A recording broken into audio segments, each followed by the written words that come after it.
We've lived together in cities for 7,000 years. And for 7,000 years, the streets were the most democratic spaces in the history of Homo sapiens.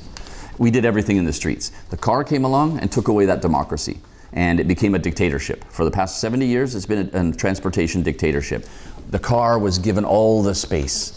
And the car, in many cases, is the fastest way from A to B. And what we have to do now is re-democratize the urban space. We know that having cars in a city like Barcelona or anywhere kills people. Not just hitting them, but also the pollution and the noise and all of we have measured everything now. We are more clever. In Copenhagen, the city has had a goal that cycling must never fall below 30%. Public transport never below 30%, and cars must never be more than 30%, and we have achieved that. In Copenhagen now it's 56% who ride bikes every day. I think what we see around the world is really an acceleration. When I started doing this 10 years ago, no cities were talking about bikes as transport. You know, every city used to be bicycle friendly in all over the world, in Catalonia, in Spain, everywhere, and now. Every city is talking about it.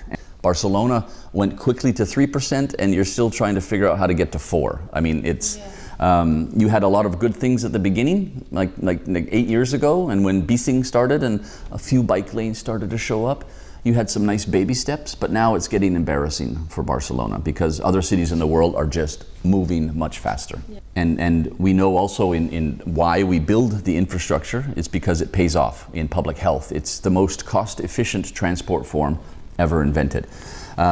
So measures like you have in the Metropolitan area are fine, but it doesn't mean anything unless you build the infrastructure. There is no chicken and egg, there is only well-designed infrastructure.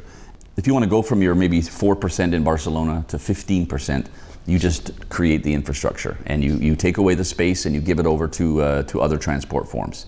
You have wider lanes so you can pass each other on the bikes. You make a network of a normal network, like a train network. The trains connect up in the metro. I mean, you have to do this with bikes here.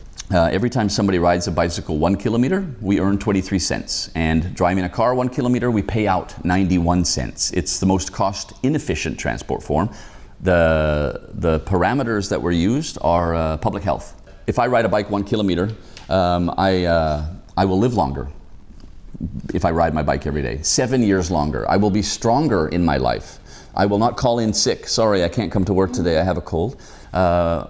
You won't spend money on me in hospitals, and then when I live to a very old age, I will die very quickly because I will die a natural, healthy, old person's death. Yeah. Every human who has ever lived in the history of mankind has only wanted one thing, and that is to go fast from A to B.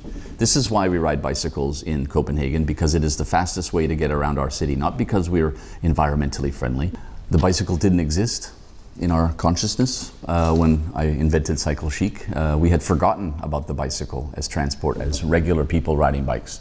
So cycle chic, boom, put it back on the table. We all realized, wow, you can just go to work in your regular clothes. And the world was ready for that in 2006, 2007. We had, for one generation, 2 generations had forgotten, and then we realized, yeah, the bicycle, it's cool. It was always cool.